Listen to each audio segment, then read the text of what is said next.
Nagyayabang ka na nasa tindahan mo ng hardware ang lahat. Kinabukasan, pinuntahan ka agad ng gobyerno. Tiningnan nila ang mga ordinaryong tornilyo sa tindahan mo. Tapos, tiningnan din nila ang kalalabas mo lang na malatang at sanitary napkin, at napaisip sila ng malalim. Akala mo, huhulihin ka na bilang isang manloloko. Pero yung matandang expert na nangunguna sa kanila, seryosong nagsalita. Binata, hindi kami bibili ng tornilyo. Gusto lang naming magtanong. Aircraft carrier, meron ka ba? Namana mo lang itong hardware store ng pamilya nyo na malapit ng malugi. Ang gusto mo lang ay maging petex na boss. Tapos, gumawa-gawa na lang ng mga short video para magpalipas ng oras. Pero bigla na lang nag-activate sa'yo ang everything system. Kahit anong gustuhin ng customer. Isa lang palagi ang sagot mo. Meron. Hindi ka tumatanggi sa kahit sinong lumapit. Dahil lang sa salitang meron, sumikat ka sa buong internet. Habang dumarami ang mga tao. Sunod-sunod ding nagsulputan ang mga gustong patunayang peke ka. Sa mga oras na to, sobrang haba na ng pila sa labas ng tindahan mo. Lahat sila ay nagbubulungan. Kitang-kita sa mga mukha nila ang excitement at ang itsurang nag-aabang ng palabas. Boss, yung sinabi mo sa video mo na kahit anong totoong bagay na nagkakahalaga ng 1,000 yuan pababa. Kahit ano pwedeng hilingin, at kung wala ka, magbabayad ka ng 10 beses na danyos. Totoo ba yun? Oo naman, totoo yun. Pero magkakalinawan tayo. Pag nailabas ko yung hiningi nyo, kailangan yung bilhin yun sa market price. Hindi pwedeng tingin-tingin lang tapos hindi bibilihin, nakakaabala yun sa negosyo ko. Pagkasabi mo pa lang noon, biglang nagtawanan ng malakas ang mga tao. Walang problema, boss. Huwag kang mag-alala. Basta't meron ka, siguradong bibilhin namin. Naku, curious lang talaga kami kung gaano ka kagaling. Lahat sila, handang-handa na at punong-puno ng kumpiyansa. Bago pa sila pumunta rito, nakaisip na sila sa group chat nila ng daan-daan at libo-libong klase ng mga kakaiba at kakatuwang bagay na siguradong imposibleng mahanap sa isang ordinaryong hardware store. Hindi sila naniniwalang mayroon ka talaga ng lahat. Tiningnan mo ang mabilis na pag-usad ng mga live comments sa phone mo. Kalmadong ngumiti sa camera. Okay, mga kaibigan at mga suki. Ang Old News Hardware Store Challenge ay magsisimula na ngayon. Unang challenger, ibigay mo na ang hamon mo. Pagkasabi mo pa lang yan, isang binatang naka-flat top ang sabik na sumingit. Boss, makinig kang mabuti. Itong bagay na itatanong ko, siguradong totoo at nag-e-exist. At sikat na sikat to. Ang tanong ko lang, may AK ka ba? Pagkasabi niya noon, biglang nabalot ng nakakailang nakatahimikan ang buong lugar. Natigilan ang mga taong nakapila, pati ang ngiti sa mukha mo ay nanigas. Hindi mo inaasahan na ang unang challenger pa lang, pasabog na agad ang banat. Inisip mo na ang lahat ng posibleng mahihirap na hiling. Halimbawa, hihingan ka ng isang anti-gang laruan na ilang dekada nang hindi ginagawa. O kaya isang espesyal na gamit mula sa isang hindi kilalang larangan. Kahit na inflatable girlfriend, pinaghandaan mo na kung paano mo babarahin ang mga ganitong hiling. Anong problema, boss? Di ba sabi mo kahit ano meron ka? AK-47, ang pinakasikat na baril sa buong mundo. Siguradong totoo at nag-e-exist, di ba? Wala naman akong nilabag sa rules mo. Tol, medyo may sira ata ang takbo ng utak mo, no? Pupunta ka sa hardware store para bumili niyan. Paano ko naman yan pepresyohan para sa'yo? Sige nga, ipakita mo sa akin kung magkano ang market price niyan. Sa pagkakataong ito, ang binatang naka-flat top naman ang natigilan. Oo nga naman, dito sa Dragon Country, paanong magkakaroon ng market price ang ganitong bagay? Ang presyo niyan, baka sa penal code mo na kailangang itanong. Nang makita mong hindi siya makaimik, iwinagayway mo na lang ang kamay mo para paalisin siya. Sige na, sige na. Huwag kang makaabala sa negosyo ko. Sunod. Biglang umugang ang malakas na tawanan. Haha, pasabog agad sa simula. Alam talaga ng warrior na to kung paano magpasikat sa livestream. Boss, ang sabi namin magbigay ka ng item.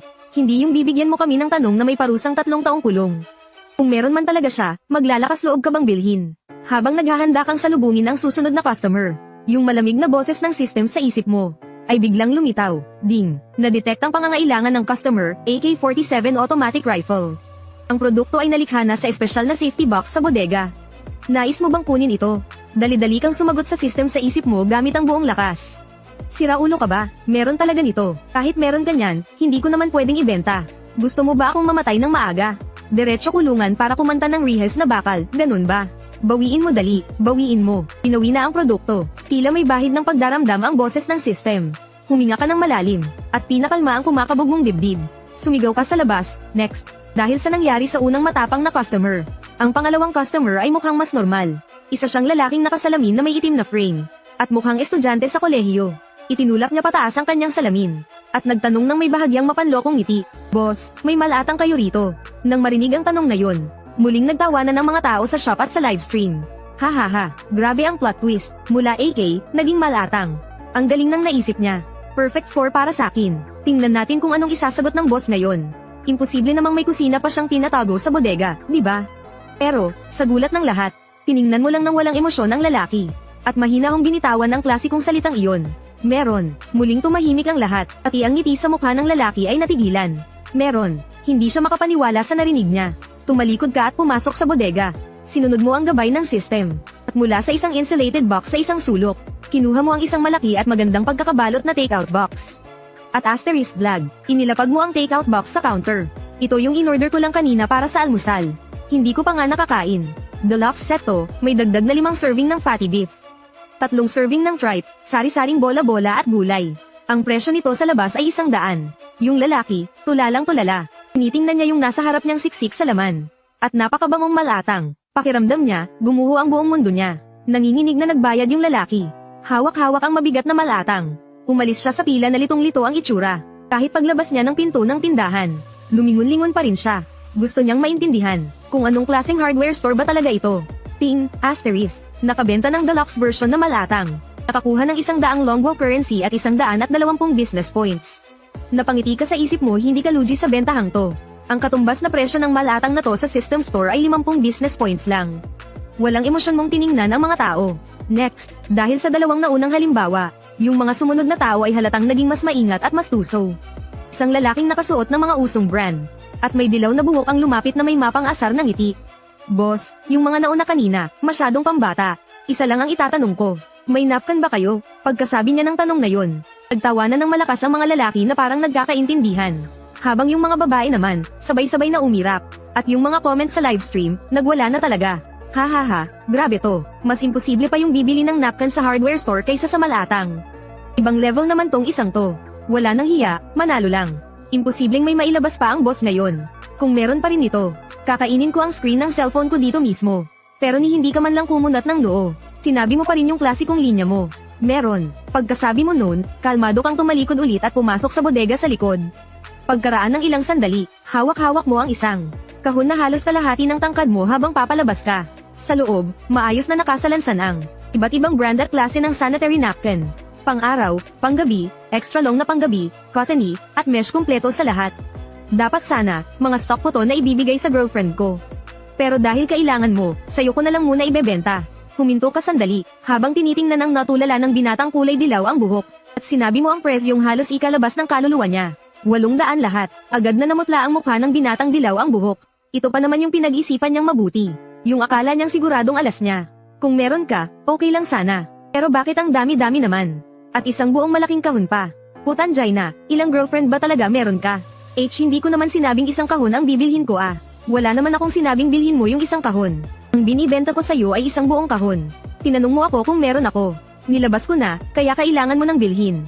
Ganon ang patakaran. Sa mga oras na yun, halos maiyak na ang binata. Tiningnan niya yung punong-punong kahon ng. Happy siya, happy ako. Saka tumingin sa paligid sa mga taong nagtatawanan. Sa huli, wala siyang nagawa kundi ang mapapahiyang ilabas ang phone niya para mag-scan ng code. Bit-bit ang mabigat na kahon, sa gitna ng malakas na tawanan. Nagmamadali siyang tumakas na parang basang sisiw. Sa live stream, nagwala na ng todo ang mga comment. Sumipa rin ng husto ang bilang ng mga nanonood online sa loob lang ng ilang minuto. Kawawa naman si kuya, siguradong may trauma na. Naglalakad sa kalye habang bitbit ang isang kahon ng napkin. Social suicide na yan. Nagsisimula na akong maniwala na lahat talaga ay meron si boss. Naghihinala na ako ngayon kung mayroon ba talaga siyang tinatagong aircraft carrier sa bodega niya. Nang makita mong pumasok na naman ang isang malaking bayad, gaman ang loob mo. Itinaas mo ang iyong ulo at tiningnan ang mahaba pa ring pila sa labas. Bahagya kang napangisi. Next, ang 3 sunod-sunod na di inaasahang paggapi, ang nagpabago sa dating maingay na kapaligiran at naging medyo alanganin. Ang mga ekspresyon sa mukha ng mga taong nakapila sa likod ay nagbago, mula sa dating relax na nanonood lang ng eksena. Unti-unting napalitan ng pagkamangha, nagsimula na nilang mapagtanto, na itong binatang boss sa harapan nila na mukhang simple lang, ay baka may ibubuga nga talaga. Ang sumunod na lumapit ay isang estudyanteng nakauniforme, na may pagka-inosente pa ang itsura. Tumikim siya, at mayabang na nagtanong, Boss, masyadong material na bagay yung mga nauna. Magtatanong ako ng isang bagay na pangkaisipan. At siguradong totoo at nag-eeksisto. Mayroon ka ba ng college entrance exam para ngayong taon? Pagkasabi niya ng tanong na iyon, napasinghap ang lahat ng malalim. Mas malupit pa to kaysa sa paghingi ng AK, ha? Ang AK, pisikal na pinsala lang ang dala. Pero pag itong bagay na to ay totoo, pwede nitong yugyugin ang pundasyon ng buong bansa. Bahagyang kumaibat ang gilid ng mata mo. Alam mo kung ano ang tinutukoy niya. Siguradong ang orihinal na test paper yun para sa exam na hindi pa nangyayari. Ting, na-detect ang hiling ng customer. Na-generate na, pambansang pagsusulit para sa mga kolehiyo. Pinag-isang pagsusulit, National BSET Top Secret. Napangisi ka sa isip mo.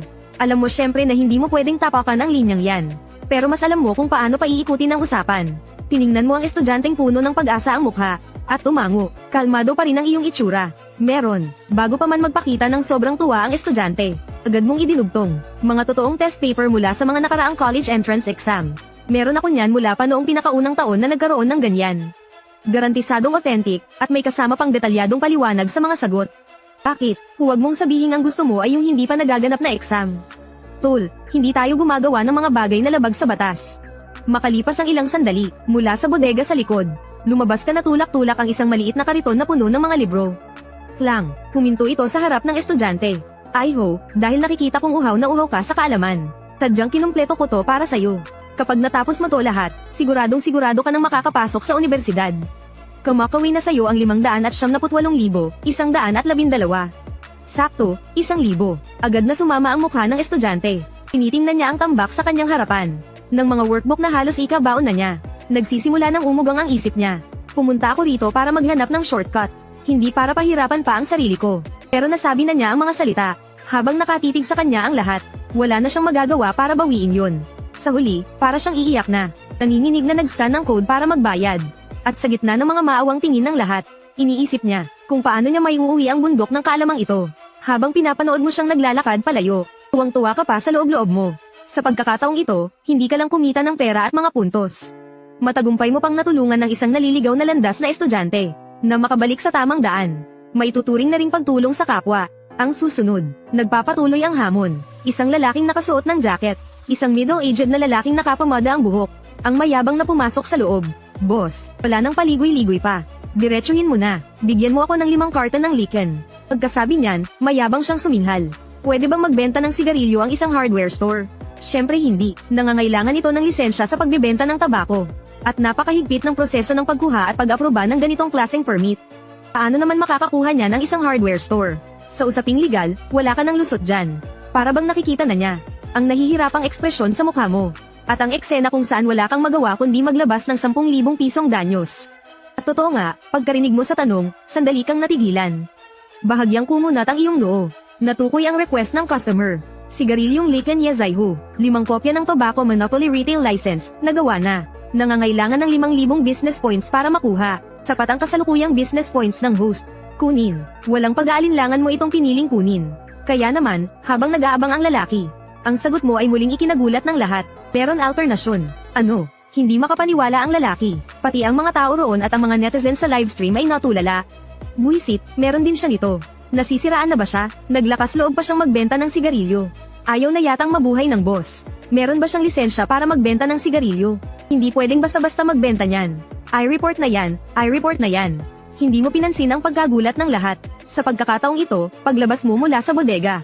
Hindi lang isang bag na naglalaman ng 5 karton ng Liken Yazaihu ang dala mo. Sa isa mo namang kamay, may hawak ka ring isang sertipiko na nakalagay sa frame. Nang tingnang mabuti ng lahat, isa pala itong tunay at lehitimong tobacco.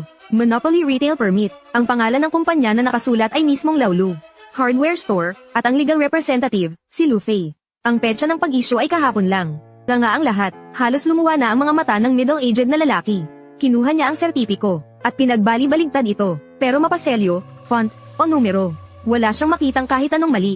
Isang hardware store ka, bakit ka naman magkakaroon ng lisensya para magbenta ng sigarilyo? Tama ba to? Kinuha mo pa talaga yung Yazaihu na nagkakahalaga ng 200 yuan kada carton. 5 carton, hindi kulang, hindi sobra. Saktong-sakto sa 1,000 yuan na limitasyon. Tiningnan ng lalaki ang sertipiko na walang kahit anong mali. Tapos tiningnan niya ulit ang 5 carton ng totoong liken. Sa huli, wala siyang nagawa kundi i-scan ang code para magbayad. Bitbit ang abo, tahimik na lang siyang umalis. Mula sa sandaling ito, tuluyang nagbago ang pakiramdam sa lugar. Kung dati ay nag-aabang lang ang lahat para isumbong siya o manood ng eksena. Ngayon, wala nang ibang nararamdaman ang lahat kundi pagkamangha. Hindi kaya meron ka talaga ng lahat. Ang sumunod na lumapit ay isang mukhang mahinhin na dalaga. Medyo nahihiya siyang nagtanong sa may-ari. Boss, tanong ko lang po, mayroon po ba kayong alagang pusa na 1,000 piso? Tiningnan mo ang sinserong mga mata ng dalaga. Hindi ka na nag-isip pa. Gumamit ka ng tono na mas masigla pa kaysa dati. At sunod-sunod na sumagot, meron. Pagkasabi mo nun, tuwang-tuwa kang lumabas mula sa bodega habang buhat-buhat ang isang mabalahibo. At asul ang matangkuting na ragdoll. Pero hindi pa dyan natapos. Agad ka rin kumuha ng cat litter box mula sa bodega. Isang malaking supot ng imported na cat food. Heto, miss, sayo na ang pusa. Itong mga gamit na to. Isipin mo nang bigay ko na sa yung starter pack. Hay, nga pala, kung kailangan mo ng cat tree. Meron din ako dito, yung mag-ara, gawa sa solid wood. Halata namang hindi nandoon ang dalaga para manggulo o kumita ng pera. Gusto niya lang talagang bumili ng pasang matagal na niyang gusto. Nang makita niya yung cute na ragdoll na pusa, kitang-kita sa mukha niya ang saya. Walang pag-aalinlangan siyang nagbayad ng 1,000 piso. Pagkatapos, tuwang-tuwa niyang sinabi na kukunin na rin niya ang cat tree. Babalikan na lang niya mamayang gabi. Bilib na talaga ako. Mayroon talaga ng lahat ang boss na to. Sobrang imposible. Namimigay pa ng cat litter at cat food. Kompleto ang serbisyo. Huwag mo nang tawaging hardware store yan. Tawagin mo ng tindahan ng kahit ano.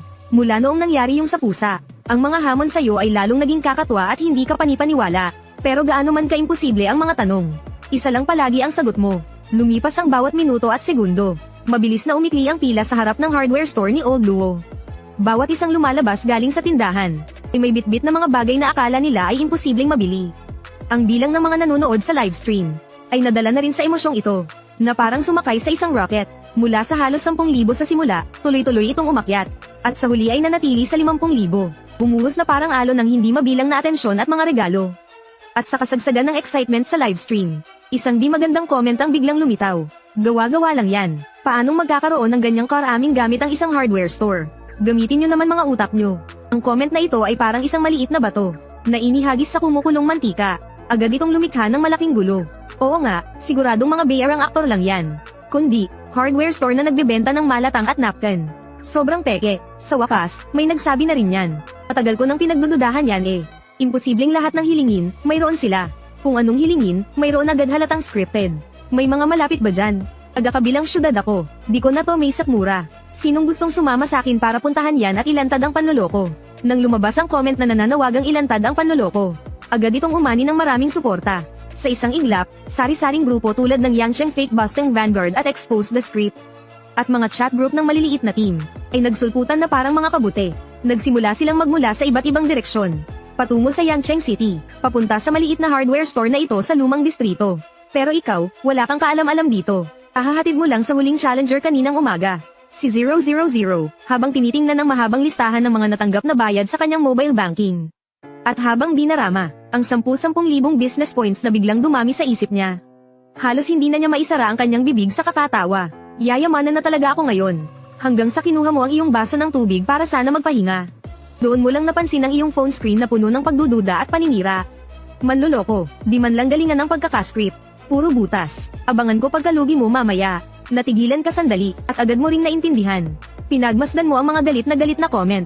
Pero imbes na magalit, tumawa, o magduda. Normal lang to, kung hindi mo mismo naranasan. Hindi ka rin maniniwala, na may ganito ka-imposibleng bagay sa mundo.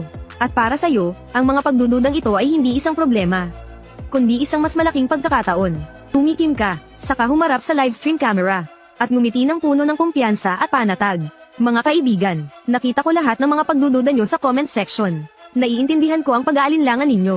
Total, ang sitwasyon ng tindahan ko ay talagang medyo mahirap paniwalaan. Kaya formal kong inanunsyo, inaanyayahan ko kayong lahat na pumunta rito sa Lauluo Hardware Store para ilaglag ako. At ang pangako ko kaninang umaga ay valid pa rin ngayong hapon. Lahat ng fans na pupunta rito, ay pwedeng magtanong sa akin base sa rules natin ngayong araw. Kahit anong produkto na nagkakahalaga ng mababa sa 1,000 yuan. Basta't hindi ko mailabas, magbabayad pa rin ako ng 10 beses sa presyo. Madiin at malinaw ang kanyang pagkakasabi. Puno ng kumpiyansang hindi matitinag.